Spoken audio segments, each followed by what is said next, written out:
My name is Julia Fox, 29 years old, a captain in the United States Army. I learned that in the military, your rank is your identity.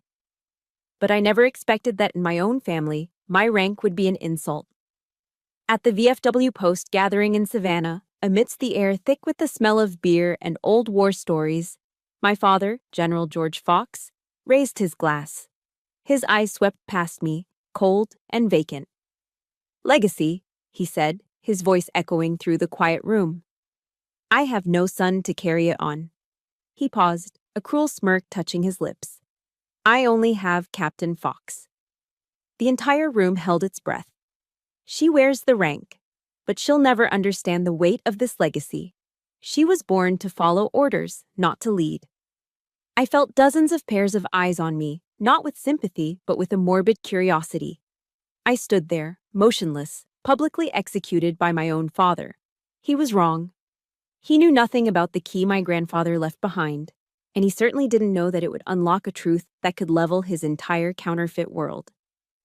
Let me know where you're watching from in the comments, and hit that subscribe button if you've ever had your very existence denied by the people who were supposed to love you most.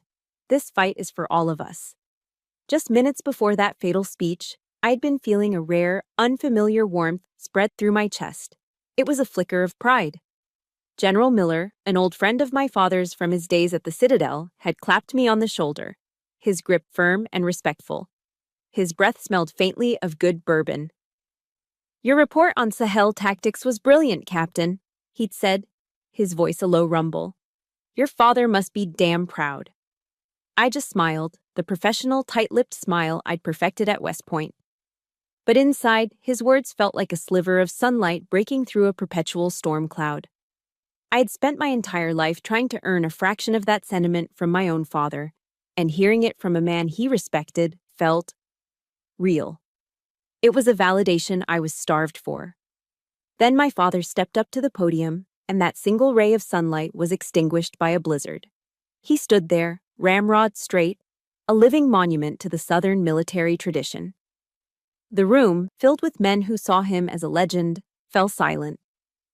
I watched him, my training kicking in, analyzing his posture, the subtle tension in his jaw.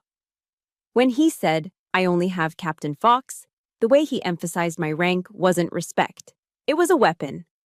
He spat the title out, turning my greatest achievement into a mark of otherness, a formal designation he used for a subordinate, not the name of his own child. He had stripped me of my name, of my place in the family line, right there in front of everyone. After his speech, the air around me seemed to become a vacuum. The convivial buzz of the room returned, but it skirted around the small, empty space I occupied. General Miller, who moments before had been my champion, suddenly found the amber liquid in his bourbon glass intensely fascinating, refusing to meet my eyes. Other soldiers, men I'd been taught to revere as titans, now looked straight through me as if I were a ghost haunting the corner of the room. Their silence was a collective command, a unified front. "We stand with the general." I kept my back straight, my chin up, my posture a testament to 4 years of relentless discipline at West Point. It was a physical mask I wore to keep from shattering. But beneath the crisp fabric of my dress uniform, I could feel their eyes peeling away the rank, the honors, the uniform itself, leaving behind nothing but a lonely, rejected child. Their silence was not neutral. It was an endorsement. It confirmed that in my father's world, a world I had fought so hard to enter, I simply didn't exist. The final nail was hammered into the coffin a few weeks later. The reading of my grandfather's will took place in the old family home in Savannah's historic district. It was July, and the air was more suffocating than the Georgia heat, thick with unspoken resentments and the heavy scent of magnolia. Spanish moss hung from the ancient live oaks outside like gray skeletal fingers, casting long shadows across the porch. My father sat in my grandfather's worn leather armchair as if it were a throne, the undisputed king of a kingdom I was never a part of. The family lawyer, Mr. Caldwell, droned on in a monotone voice. My name was mentioned only once, like a footnote in the grand history of the Fox family. "And to my granddaughter, Julia Fox," the lawyer read, peering over his spectacles. I leave the key to storage unit number 11. A sound cut through the oppressive quiet.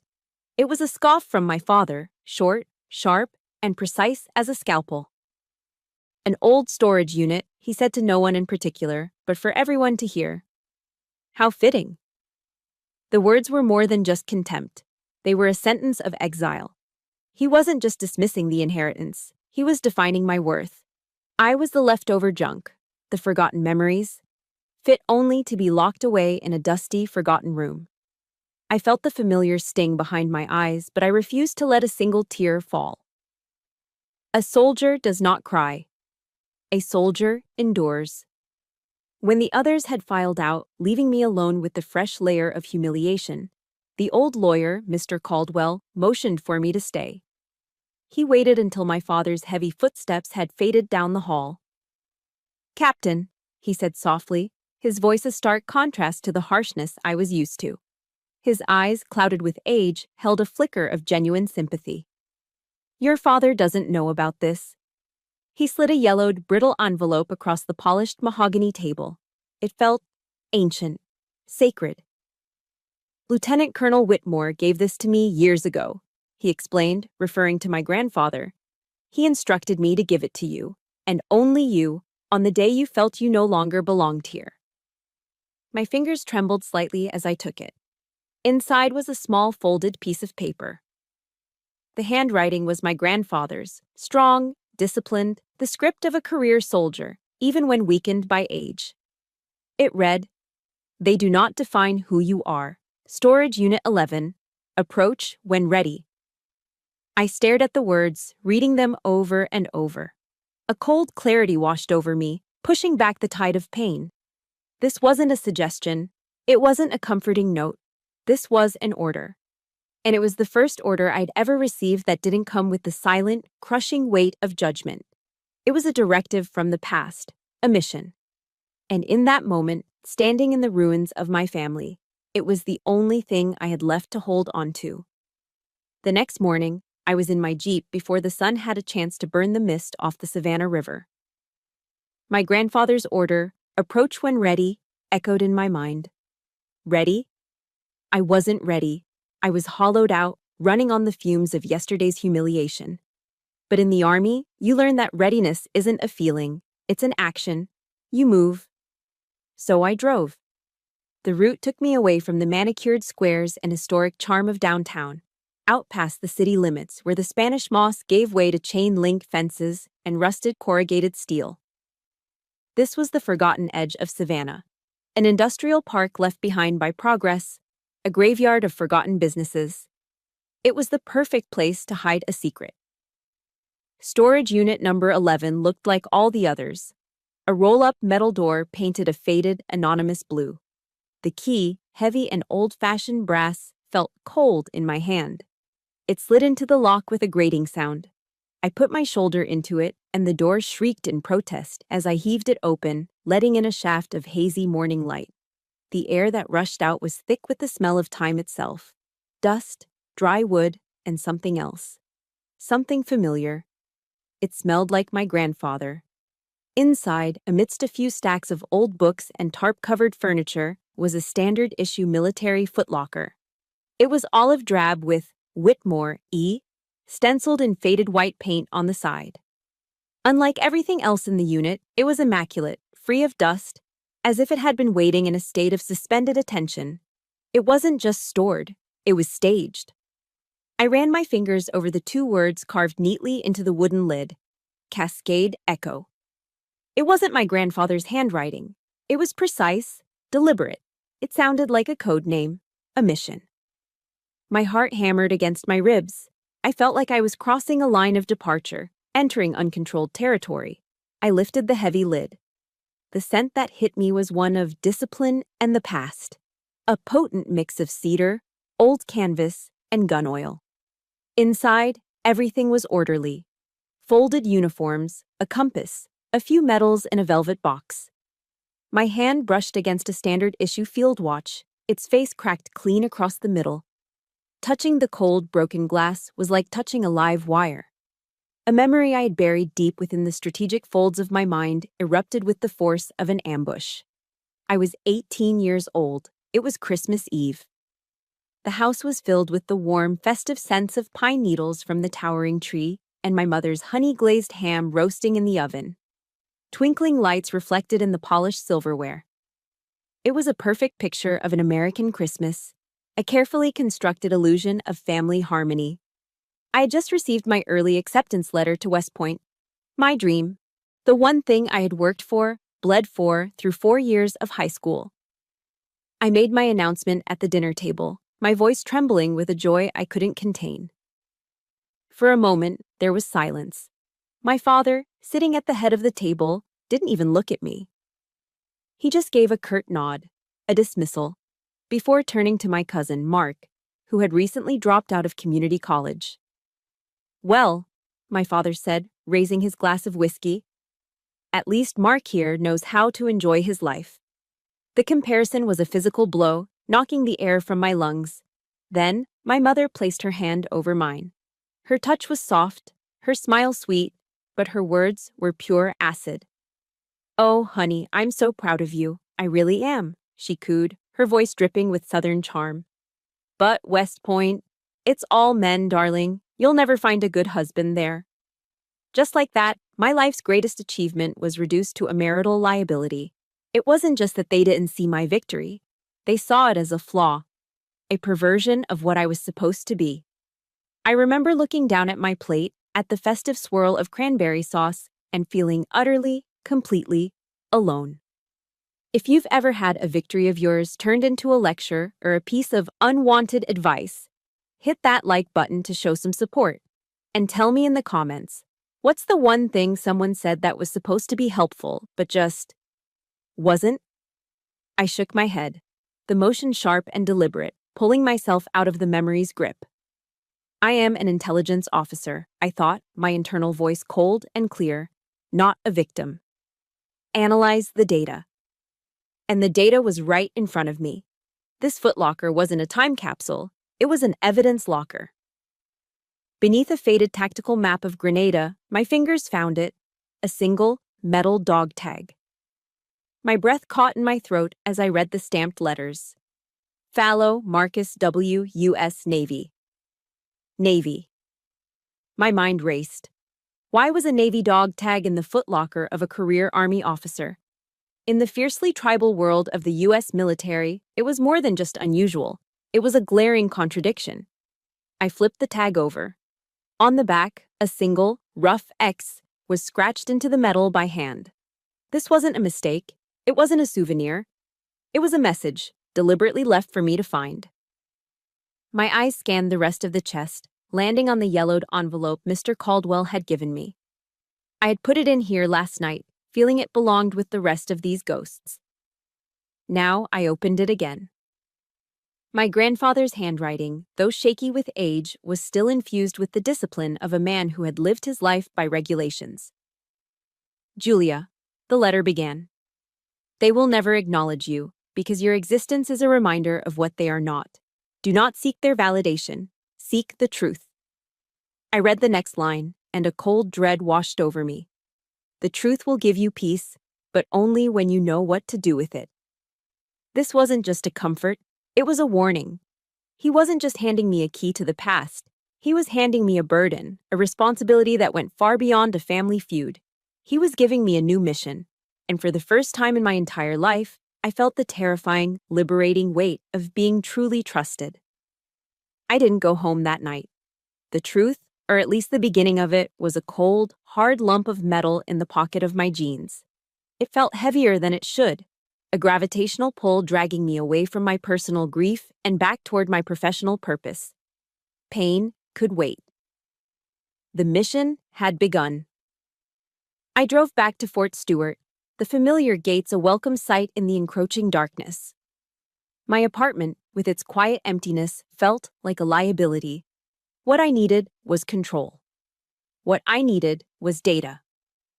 My office was in the SIF, the Sensitive Compartmented Information Facility. To civilians, it's just a bland acronym. To me, it was a sanctuary of logic, a concrete bunker where emotion couldn't penetrate. There are no windows in a SCIF.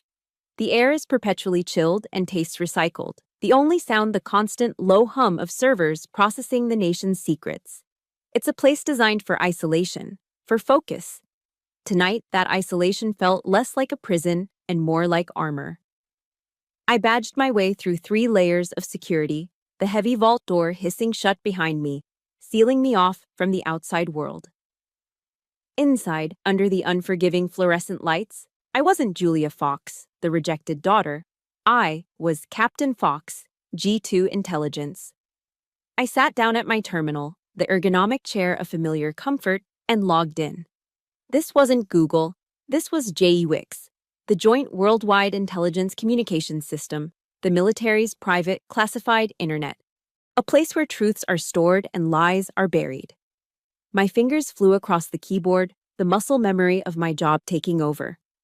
I typed the name from the dog tag into the global search query. Fallow Marcus W. I hit enter. The system, with its near-infinite memory, took a few moments to comb through decades of digitized archives, from after-action reports to declassified communiques. For 30 agonizing seconds, the cursor blinked on the screen, each flash a beat of my own heart. Then a single, thin file appeared. I clicked it open. The information was sparse, the digital equivalent of a ghost. Staff Sergeant Marcus Fallow, United States Marine Corps Force Reconnaissance. A hard hitter. Status: missing in action.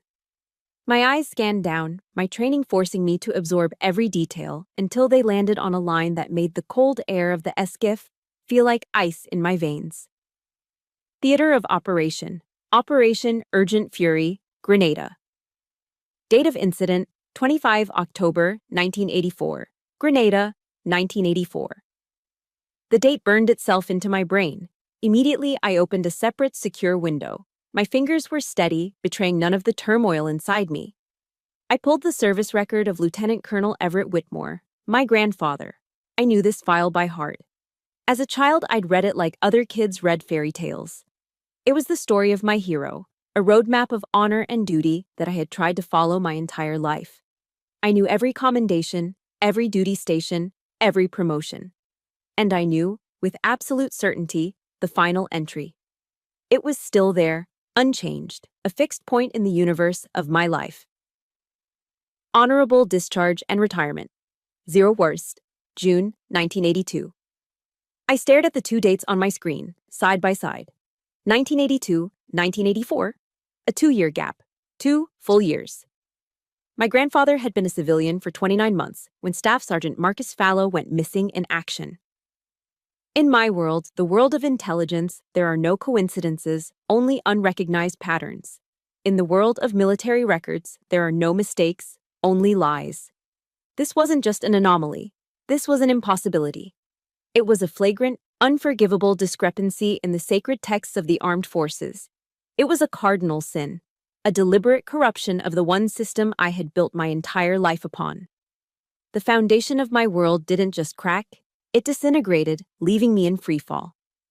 The sun was a pale suggestion in the eastern sky when I finally drove back to the storage unit. It was no longer a place of memory. It was now a crime scene. I saw everything through a new lens, the cold, analytical filter of my profession. Every object was evidence. Every piece of dust was a potential clue. I worked methodically, sectioning the footlocker into a grid in my mind. I examined every crease in the folded uniforms, checked the pockets, ran my fingers along the seams. And there, tucked beneath the worn canvas liner at the very bottom of the chest, I found it. A single, black and white photograph. It was old, the edges curled with time. In it, a younger version of my grandfather, lean and hard in his field fatigues, stood with his arm around another Marine. The man was laughing, a wide, unguarded grin that lit up his face. Based on the age, I knew it had to be Marcus Fallow.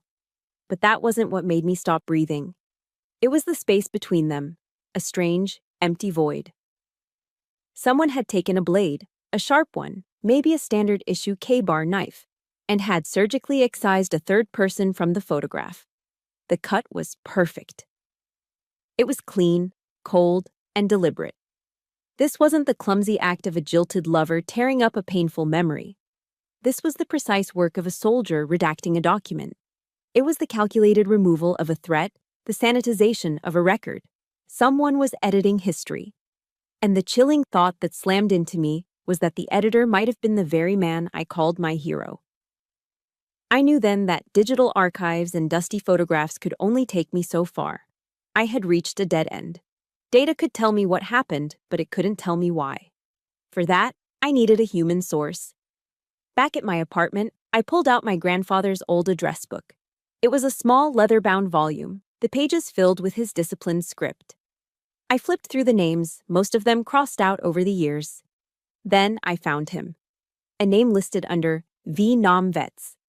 Amos Hargrove, former U.S. Navy SEAL, served with my grandfather. Finding a retired SEAL who doesn't want to be found is next to impossible, but I wasn't a civilian. A call from an active-duty Army captain carries weight. It opens doors. It took me 2 hours of navigating veterans' networks and making carefully worded inquiries. But I finally got a number for him in a sleepy little fishing town on the Florida coast. I rehearsed my lines, then dialed, my heart pounding a steady, tactical rhythm. An old, gravelly voice answered on the third ring. Hargrove. Mr. Hargrove, I said, my voice all business. This is Captain Julia Fox. I'm Everett Whitmore's granddaughter. I need to talk to you about an old operation. The silence on the other end of the line was heavy, thick with caution and years of unspoken history. I could practically hear him sizing me up, deciding if I was a threat. Finally, the tired, raspy voice came back, resigned.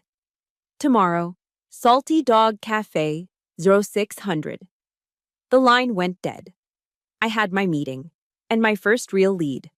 The 4-hour drive south on I-95 before dawn should have been a grueling test of endurance. But for the first time in weeks, I wasn't just running on caffeine and anger. I was fueled by a flicker of hope.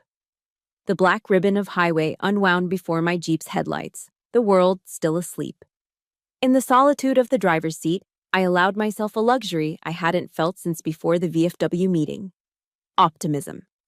Amos Hargrove was my only lead, a ghost from my grandfather's past. But his voice on the phone, it held something I hadn't heard in years. Respect. He hadn't asked questions. He didn't demand explanations. He heard the name, Everett Whitmore, and that was enough. In that brief professional exchange, I wasn't the disgraced Captain Fox. I wasn't my father's failed legacy. I was Everett Whitmore's granddaughter. The title connected me to a heritage of honor, not one of shame. That feeling, that sense of belonging, however tenuous, was a powerful propellant. It was a taste of the validation my father had so cruelly withheld. For a few precious hours, I let myself imagine finding more than just answers in that little Florida cafe. I let myself imagine finding an ally, maybe even a friend, someone who knew the man my grandfather truly was, not the silent, distant figure I remembered. The thought was a small, warm glow in the cold emptiness of my investigation. It was 0500 hours, 5 o'clock in the morning. The sky was beginning to bruise with the first hints of purple and orange to the east. The GPS showed I was 30 minutes from my destination, a sleepy coastal town just over the state line. The hope in my chest felt solid, real. And then my phone rang. The sound was a violent intrusion in the quiet cab of the Jeep. I glanced at the screen. Blocked number. My training took over instantly. My posture straightened. My senses went on high alert. This wasn't a social call. I thumbed the answer button. Fox? Captain Fox? The voice was male, deep, and utterly flat. It was a voice that had been scrubbed clean of all emotion, a voice that registered no surprise, no anger, no curiosity. It was the voice of a man who was merely a function, an instrument. This is she, I said, my own voice betraying none of the sudden tension coiling in my stomach. Your meeting with Hargrove is cancelled. It wasn't a suggestion. It wasn't a request. It was an order, delivered with the casual authority of a man who had never been disobeyed in his life. My hand tightened on the steering wheel, my knuckles turning white. Who is this? I demanded, keeping my tone even, professional. Someone advising you to turn your car around and drive back to Fort Stewart, the voice replied, the pace of his words unhurried. Forget the name Marcus Fallow. There are campaigns that aren't in the service records, Captain. Don't make yourself collateral damage. A chill, entirely separate from the morning air, snaked its way up my spine. Collateral damage. The term was clinical, impersonal. It was how you described an unavoidable tragedy, an acceptable loss. He was telling me that my life was expendable. I forced myself to breathe. In, out. I don't know what you're talking about, I said, the lie smooth and practiced. Deny everything. It's the first rule of engagement. There was a pause on the other end, but it wasn't one of hesitation. It was the pause of a teacher giving a slow student a moment to catch up. Then let me be clearer, the voice continued, its dispassionate tone somehow more menacing than any threat. Cascade Echo is a Regulation 302 Alpha operation. It doesn't exist. If you keep digging, Captain, no one is coming to save you, because officially, you're not in any danger. The line clicked. He was gone. The silence he left behind was deafening. It was heavier, more profound than the quiet that had come before. I was alone in my car, doing 70 miles an hour down a dark highway, but I felt exposed, as if I were standing naked in a spotlight. Regulation 302 Alpha. The designation wasn't in any field manual I'd ever studied. It wasn't in any official list of protocols. It was slang. It was the kind of term you hear whispered in SIFs late at night, a ghost story operators tell each other. It was the unofficial classification for the darkest of black operations, the missions that were so deep, so dirty, that the government would deny their existence to its dying day. Deniable ops, off the books, untraceable. My training screamed at me to turn the car around. This was an unwinnable fight. I was a captain with a top-secret clearance, but I was a part of the system. This was something outside the system. This was a force that could cancel a meeting with a retired Navy SEAL with a single phone call. A force that knew my name, my rank, and my exact location. They could erase me, and as the voice had so chillingly promised, no one would even know to look for my body. The fear was a physical thing, a cold knot of dread in my gut. But something else was rising to meet it, a hot, furious wave of defiance. My father had tried to erase me with words. Now, these shadows were trying to erase me with threats. A quote from General Patton, one my grandfather used to recite, flashed in my mind. If everyone is thinking alike, then somebody isn't thinking. The voice on the phone, my father, the silent soldiers at the VFW, they were all thinking alike. They were all telling me, in their own way, to stand down, to know my place, to be quiet. They thought a single, anonymous threat could make me abandon my mission. They thought I would just meekly turn my Jeep around and forget everything I'd found. They didn't know who I was. I am the granddaughter of Everett Whitmore. I am an officer of the United States Army. I do not retreat when threatened. I do not abandon the search for a soldier listed as missing in action. My foot, which had eased off the gas pedal, now pressed down, hard. The Jeep's engine roared in response, and the speedometer needle climbed past 80. I wasn't just continuing my mission. I was accelerating into the storm. That warning wasn't a stop sign. It was a confirmation. Cascade Echo was real. And whatever it was worth killing for. Good. Now they knew I was coming. The warning on the highway wasn't a deterrent, it was a roadmap. It told me exactly where not to look, which meant I knew precisely where the truth was hidden. The official channels, JIGWICS, the service records, anything on the military's digital grid, were compromised. They were watched. I was being herded away from the pasture, and my only option was to jump the fence. I needed something analog, something physical, something that couldn't be deleted with a keystroke. I needed to go to the source. That evening, I booked a one-way flight to St. Louis, Missouri. Destination, the National Personnel Records Center. The massive, bureaucratic heart of the nation's military history. Going in through the front door as Captain Fox was a non-starter. My name was likely already flagged. I had to go in through a side entrance, and for that I had to call in a marker. The debt belonged to a colonel whose career I'd saved 2 years ago with a timely intelligence brief that stopped him from walking his unit into a disaster. He owed me. He knew it, and I knew it. When he answered the phone, his voice was wary. "I need 15 minutes in the deep freeze," I said, no preamble, no small talk. The silence on his end was long and heavy. The deep freeze wasn't an official designation you'd find on a map. It was an insider's term for the high-density, climate-controlled subterranean levels, where the most sensitive and often darkest records were kept under lock and key. It was the nation's memory hole. "Julia, whatever you're into, you need to walk away," he finally said, his voice a low warning. "I can't," I replied. "Sir?" Another long pause. I heard him sigh, the sound of a man weighing his pension against a debt of honor. "You have 10 minutes," he said, his voice grim. "I'll have someone meet you at the West Loading Dock at 2200. Don't be late. And Julia? Don't let anyone see you. I was never part of this." The call ended. This was it, the final gamble. If I was caught, it wouldn't be a reprimand. It would be a court-martial, the end of my career, the loss of everything I had ever worked for. I accepted the terms. The deep freeze lived up to its name. The air was frigid and dry, smelling of old paper and preservation chemicals. My contact was a nervous, older archivist who didn't look at me. He simply pointed toward a single, antiquated computer terminal glowing green in the oppressive dark and then melted back into the shadows. The room was a cavern of metal shelving, stretching up into darkness and disappearing into infinity in every direction. The silence was absolute.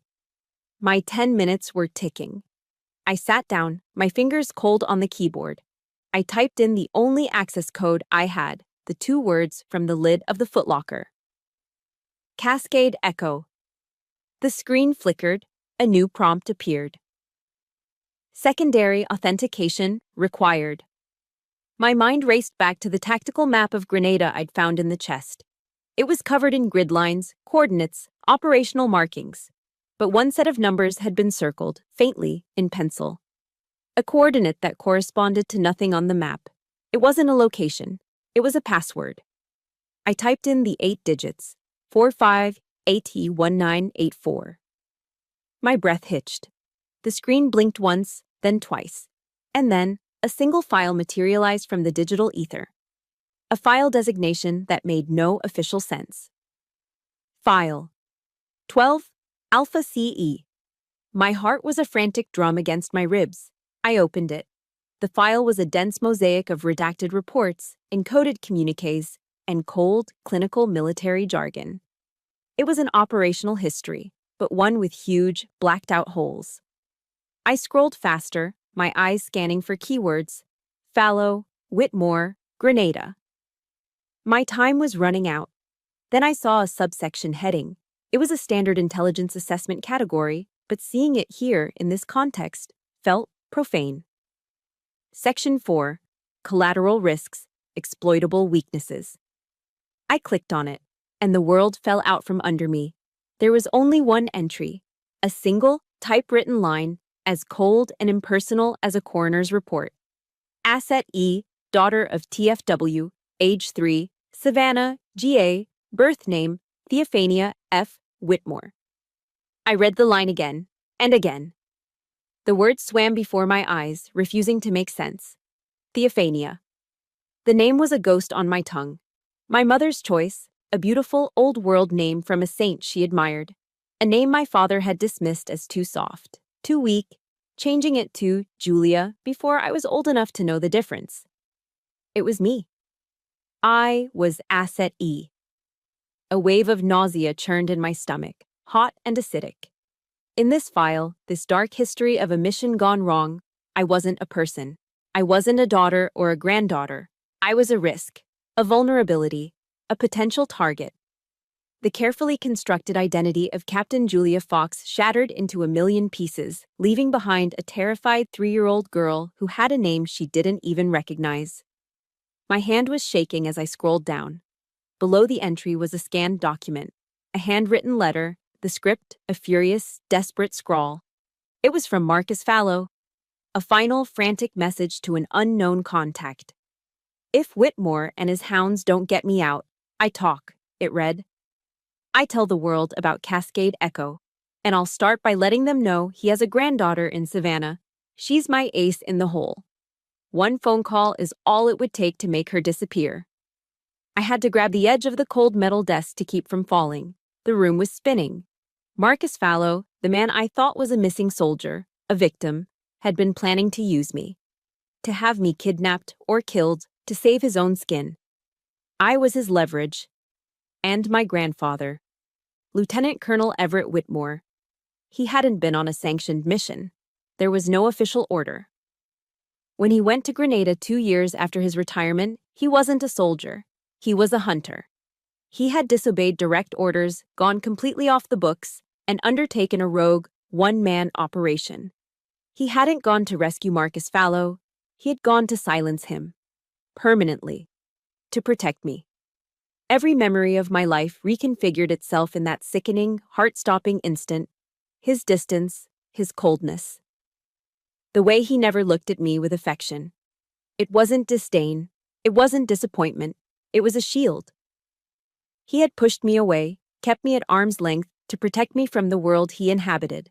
The world that saw a 3-year-old girl as Asset E. A quote from a writer, Brené Brown, flashed in my mind. Something I'd read once and dismissed as civilian psychology. Vulnerability is not winning or losing. It's having the courage to show up when you can't control the outcome. I wasn't in control. My whole life, I'd been a pawn in a game I never knew was being played. But I was here. I had shown up. And now, I had to face the devastating truth of what my grandfather had done for me. He hadn't just sacrificed his career, he had sacrificed his soul. The flight back to Savannah was a blur. I moved through the airport like a sleepwalker, the world muted and distant, as if I were watching it through thick glass. The truth I discovered in that cold, dark archive wasn't a piece of intelligence I could process and file away. It was too large, too heavy. It was a living thing, a parasite that had attached itself to my soul. And its weight was crushing me. That night, sleep was an impossibility. My apartment, usually a haven of order and quiet, felt like a tomb.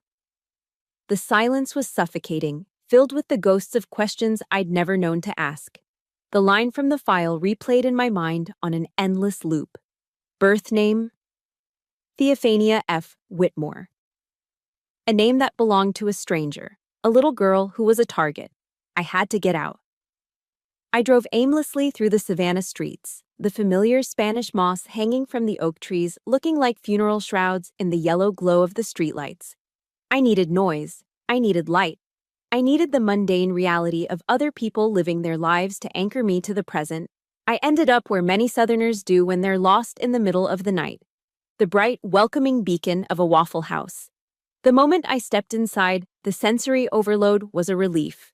The smell of sizzling bacon and brewing coffee, the clatter of plates, the low murmur of conversations. It was a symphony of normalcy. I slid into a booth, ordered a black coffee I didn't want, and just sat there, letting the ordinary world wash over me, trying to push back the extraordinary darkness that had consumed my own. I don't know how long I stayed, staring into my cup as if the answers were floating in the black liquid. An hour. Maybe 2. Finally, the suffocating feeling in my chest eased just enough for me to breathe. I paid my bill and walked back out into the cool, humid air of the parking lot, and that's when my training screamed at me. He was leaning against the driver's side door of my Jeep, one foot crossed over the other, perfectly at ease. He was tall, broad-shouldered, wearing a simple nylon bomber jacket despite the Georgia warmth. In the dim light, I could just make out the symbol on his dark blue ball cap, the iconic trident of a Navy SEAL. My blood ran cold, but I didn't hesitate. I didn't slow my pace. Fear was a luxury I couldn't afford. I stopped 5 feet in front of him, squared my shoulders, and did the only thing I knew how to do. I reported for duty. "I am Captain Julia Fox," I said, my voice clear and steady, cutting through the night air. The man, who had been watching me with a completely neutral expression, straightened up. It was a subtle shift, but I recognized it instantly. He wasn't seeing a frightened woman in a parking lot anymore. He was seeing an officer. His posture changed from casual repose to something akin to parade rest.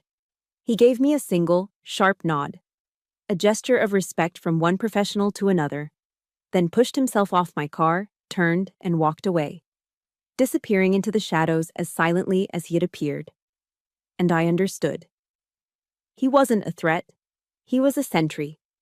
A guardian angel in a bomber jacket, dispatched to ensure I was safe after I'd kicked the hornet's nest. The community, as the voice on the phone had called it, wasn't hunting me. They were protecting me. Protecting the granddaughter of one of their own. As if on cue, my phone vibrated in my pocket. I pulled it out. Blocked number. I answered without a word. It was the same flat, emotionless voice. The operator. But the tone wasn't a warning this time. It was a debriefing. "You know," he said. It wasn't a question. "Yes," I replied, my voice barely a whisper. Everett Whitmore acted against protocol. The voice stated, a simple reporting of facts. He went to Grenada on his own authority. His mission was not to rescue Marcus Fallow, it was to neutralize a direct threat to his bloodline. There was a brief pause, just a beat of silence. We could have had him court-martialed. His actions were unsanctioned. But some missions fall outside the manuals, Captain. Your grandfather. He was the sword to destroy the enemy and the shield to protect what was most precious. The words hung in the air, a painful, beautiful epitaph. The sword and the shield. It was the most honorable description of a soldier I'd ever heard, and it broke something deep inside me. Why? The question tore from my throat, raw and ragged, the carefully constructed walls of my military discipline crumbling into dust. My voice cracked for the first time. Why was he so cold to me? My whole life. He looked at me like I was a stranger. For the first time, a trace of something other than cold professionalism entered the operator's voice. It was almost empathy. Because that was the only way to protect you, Captain, he said, his tone softening just a fraction. In our world, love is a security breach. It's a vulnerability that can be exploited. After Grenada, he knew that. He had to erase you from his life, push you away, to make sure no one could ever use you to get to him again. His distance, that was his battlefield. He fought on it every single day of his life so that you could be safe. The line went dead. I stood alone in the empty Waffle House parking lot, the phone still pressed to my ear, and the tears, the ones I had held back for my entire life, finally came. They weren't tears for the little girl who felt unloved. They were for the old soldier who had been forced to treat his greatest love like a classified secret. The man who had shouldered a burden of silent, lonely sacrifice every single day, just for me. All those years of seeking his approval, of feeling like a disappointment, I had misunderstood everything. His coldness wasn't rejection, it was his ultimate act of protection. If you've ever had a parent, a grandparent, or someone you loved who showed their love in a complicated, difficult, or silent way, please support this story with a like, and if you feel comfortable, just comment with the words, "I understand." Because sometimes the greatest battles are the ones we never get to see. I hadn't been abandoned. I had been protected. All along, I was his most important mission. The revelation in the Waffle House parking lot didn't bring peace. It brought a profound, aching clarity. My grandfather wasn't a cold, distant figure. He was a shield. A silent guardian who had sacrificed his own peace of mind for my safety. The weight of that knowledge settled upon me, not as a burden, but as a sacred duty. His story couldn't remain buried in a forgotten footlocker and a black site file. His honor had to be restored. Back in my small Savannah apartment, I sat at my laptop. The pre-dawn light began to filter through the blinds, casting long shadows across the floor. On the table beside me, I had arranged the evidence like a soldier laying out a field kit. The faded tactical map of Grenada, the cold steel of Marcus Fallow's dog tag, and a printed copy of the file designated 12 Alpha CE. They were the components of a story that had been kept in darkness for too long. I opened a new email. My fingers flew across the keyboard with a purpose I hadn't felt in my entire life. 2. Army Decorations Board. The Pentagon. Subject: Posthumous Medal of Honor Recommendation, Lieutenant Colonel Everett Whitmore. I wrote with the clinical precision of an intelligence officer. I detailed the unsanctioned operation in Grenada. I described how Lieutenant Colonel Whitmore, a civilian at the time, had single-handedly neutralized a credible threat to national security, a rogue operative threatening to expose a deep-cover operation. I attached the scanned letter from Fallow as proof of the threat. I was careful, precise. I never mentioned that the threat, the leverage Fallow intended to use, was a 3-year-old girl. I never mentioned my name. I framed it as an act of selfless patriotism, a soldier stepping out of retirement one last time to protect his country, no matter the personal cost. With a click of a button, I could rewrite history. I could transform my grandfather from a quiet retiree into the national hero he deserved to be. And, a small vindictive part of me admitted, I could throw that victory in my father's face. I could prove that the legacy he so coveted was built on a foundation he never even understood. My finger hovered over the mouse, poised above the send button. But I hesitated. A cold wave of doubt washed over me. Was this what he would have wanted? I was honoring his actions, yes. But was I betraying his intent? His final mission hadn't been to become a hero. His final mission was to protect me. And the core of that protection was silence, invisibility. He had erased himself from my life to keep me safe. By dragging his story into the light, was I honoring him, or was I undoing the very sacrifice he had made? I was caught between two impossible choices: justice for the soldier, or fealty to the grandfather. I needed one last piece of information. I needed to know. I picked up my phone and dialed my father's number. He answered on the second ring, his voice as cold and clipped as ever. "Father," I said, dispensing with any pleasantries. "Cascade Echo. Marcus Fallow. I know everything." The silence that followed was different from any I'd ever shared with him. It wasn't the silence of disapproval or dismissal. It was the heavy, knowing silence of a soldier who had been waiting for this exact transmission for decades. "Yes," General Fox finally said, his voice devoid of any emotion. "I figured you would. Your grandfather made me swear an oath." The words hit me like a physical blow, a second betrayal that cut even deeper than the first. "You knew?" I whispered, my voice trembling with a fresh wave of agony. "You knew what he did for me, and you still treated me like that? At the VFW? My entire life?" My father's voice hardened, the familiar steel returning to it. "That was not your concern. His legacy is not some heartwarming story to be told at dinner parties. It is a burden. I had to see if you were strong enough to carry it, or if you would shatter and use it as an excuse to seek pity." I felt the air leave my lungs, my throat constricted. It wasn't hate, it wasn't even indifference. It was a test, a cruel, inhuman, lifelong test designed by the one man who should have protected me from such things. "So what are you going to do now?" General Fox asked, his voice laced with a cold challenge. "You're going to make it public, aren't you? To prove me wrong?" I was silent, unable to speak past the lump of grief and rage in my throat.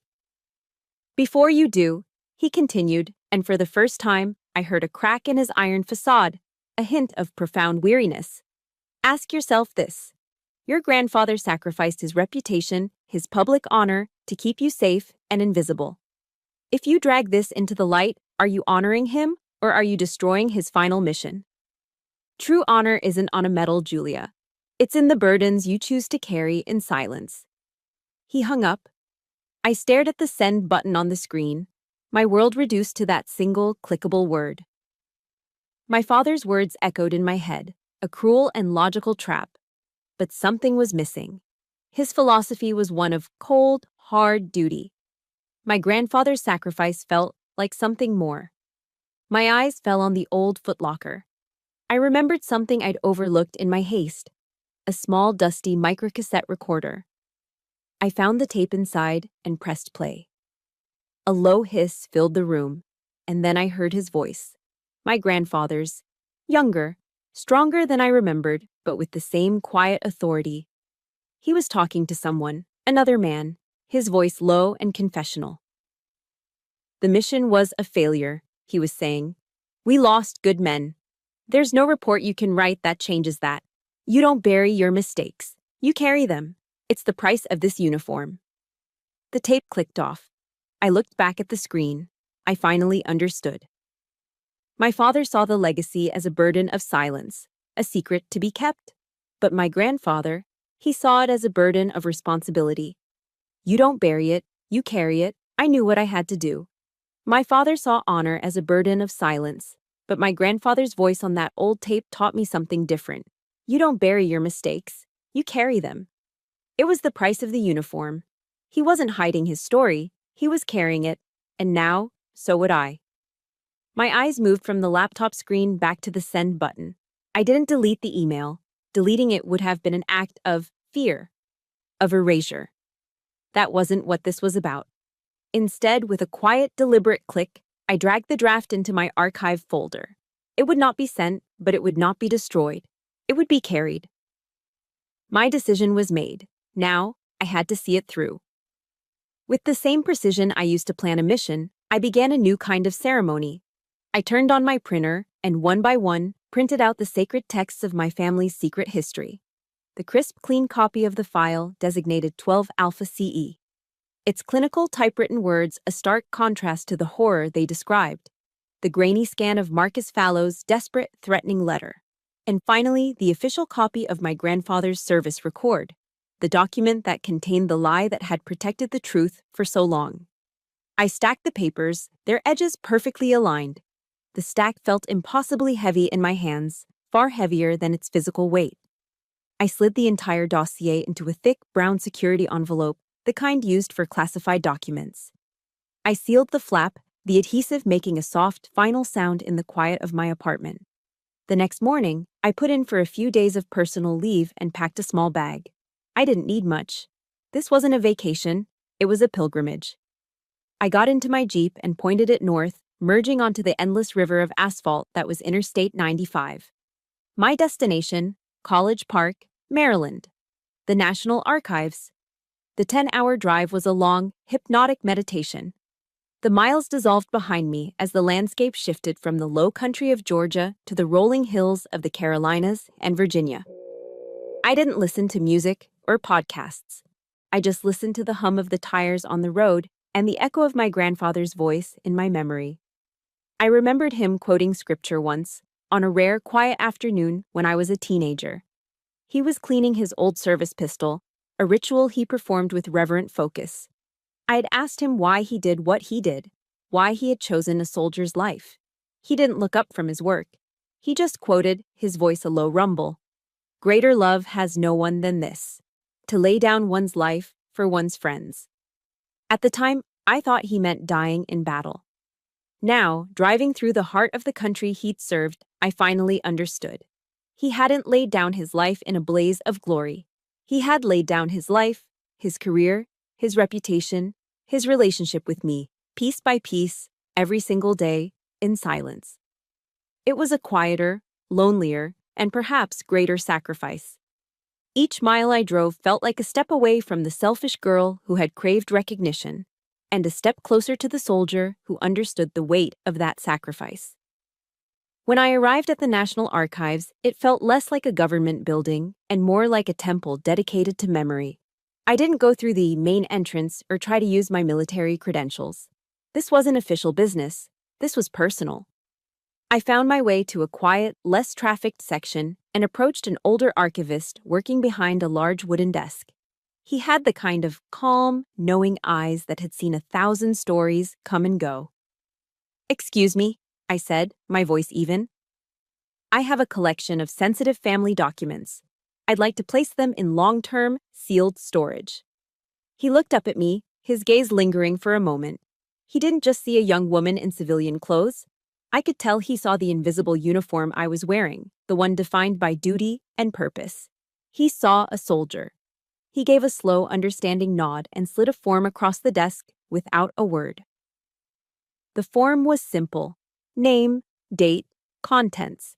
But then there was a line that asked, "Reason for sealing." My father would have left it blank.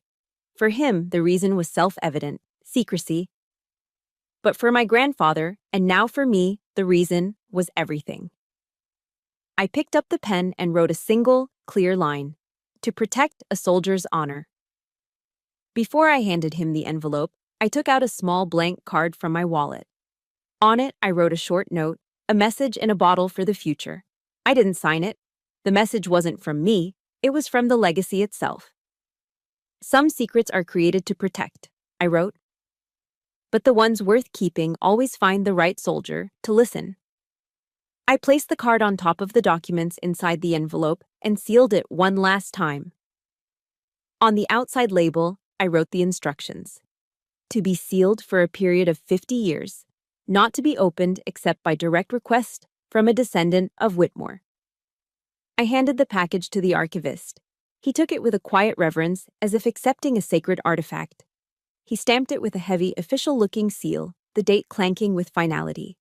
Then, he placed the envelope into a gray metal archival box. He closed the lid and turned the key in the lock.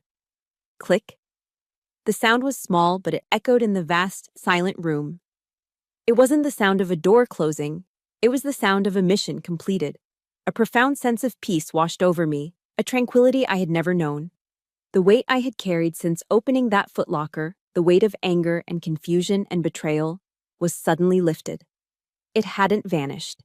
It had simply been put in its proper place, stored, honored, carried.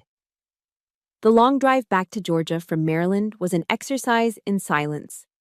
Not the heavy, oppressive silence of my childhood, but a new kind. A comfortable, contemplative quiet that filled the cab of my Jeep.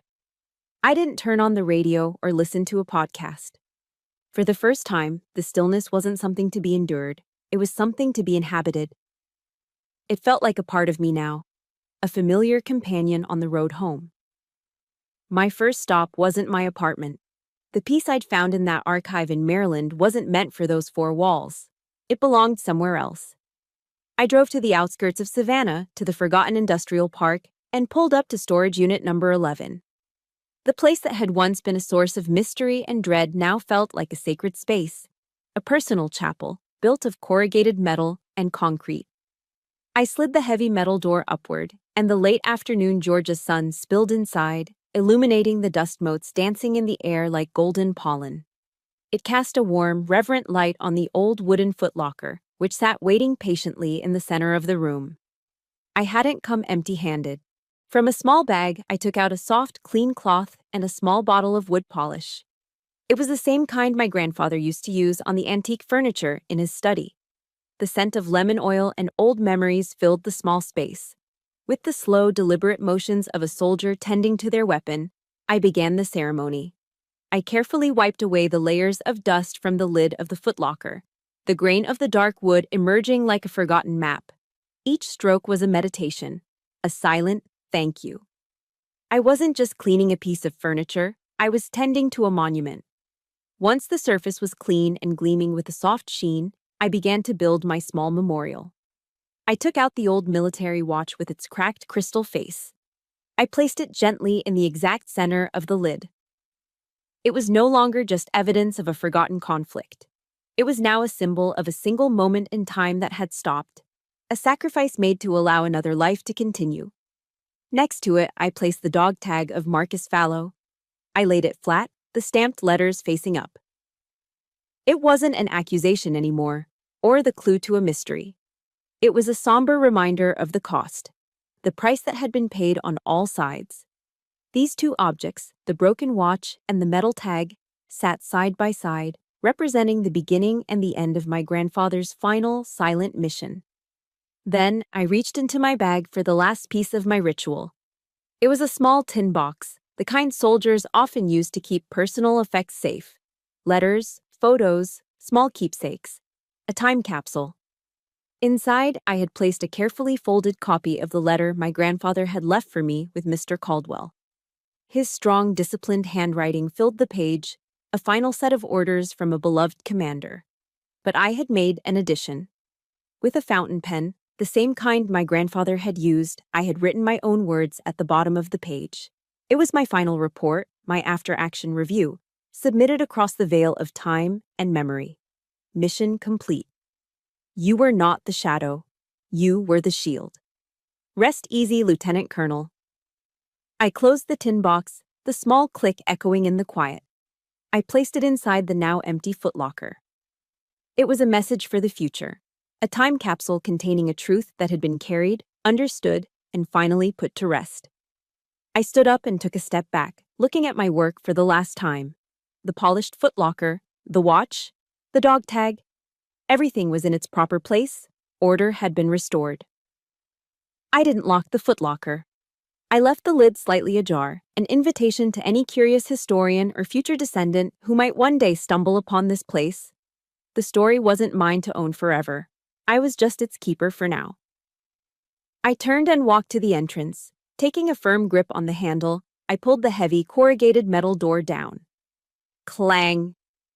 The sound of metal hitting concrete was loud and final, echoing in the stillness of the evening. But to me, it wasn't the sound of a closing door. It wasn't the end of an old chapter. It was a final, solitary rifle salute, fired not in mourning for a man who had died, but in honor of a legacy that would now live forever. The clang of the storage unit door didn't haunt me.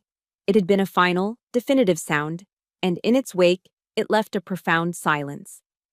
A few months later, on a warm Sunday morning in Savannah, that silence felt like peace. I wasn't in uniform. I was wearing a simple t-shirt and jeans, sitting on the porch of my small apartment with a steaming mug of coffee. My view looked out over the green expanse of Forsyth Park, where the famous fountain shimmered in the morning light and Spanish moss dripped from the ancient live oaks like tangled gray lace. For the first time in years, the quiet didn't feel empty. It felt full. The burden of the past hadn't disappeared, but it no longer weighed me down. It had settled into me, reformed itself.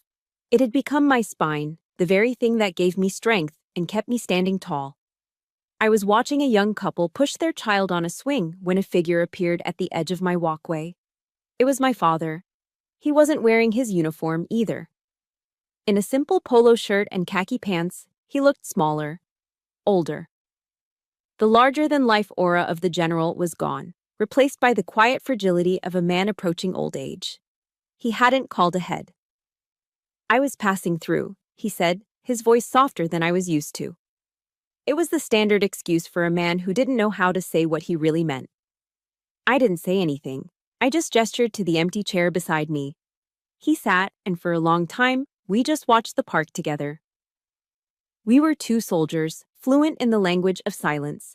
There were no apologies to be made, no explanations to be given. We both understood the landscape of duty, the geography of hard choices. Finally, he spoke, his eyes fixed on the fountain in the distance. "Your grandfather," he said, his voice thick with a lifetime of unspoken emotion. "He would have been proud of you." I took a slow sip of my coffee. A year ago, those words would have been everything. They would have been the validation I'd spent my entire life fighting for. Now, they were just words. I didn't need them anymore, but I accepted them. Not as an apology, but as a truce. A quiet acknowledgement that we were both soldiers, carrying our own burdens, fighting our own silent wars. I simply nodded. And in that moment, the long battle between us was finally over. My life found a new rhythm after that. At Fort Stewart, I threw myself into my work with a renewed sense of purpose. One afternoon, I was assigned to mentor a newly commissioned second lieutenant fresh out of West Point. Her name was Eva. She was brilliant, driven, and full of the same fierce, simmering doubt that had once consumed me. I saw myself in the way she always felt the need to prove herself twice as hard as her male counterparts. After a particularly grueling field training exercise, we were cleaning our rifles in the humid Georgia air. She was quiet for a long time before she finally looked at me, her young face etched with fatigue and uncertainty. "Ma'am," she began, her voice low, "how do you do it? All of it. The pressure, the judgment. How do you carry it all?" I looked at her, and in her tired, questioning eyes, I saw the ghost of the young cadet I used to be. The girl who was desperate for a map, for a sign that she was on the right path. She hesitated, then added, I mean, everyone knows about your father. Your family legacy must be heavy. I stopped polishing the bolt of my rifle and looked at her. A genuine smile, warm and unforced, spread across my face. The bitterness that had defined me for so long was gone, replaced by a quiet, settled wisdom. I shook my head gently. Legacy isn't a name on a building or the medals left to you, I said, my voice calm and clear. My grandfather taught me that. The real legacy. It's the strength, the integrity, and the kindness you leave in other people.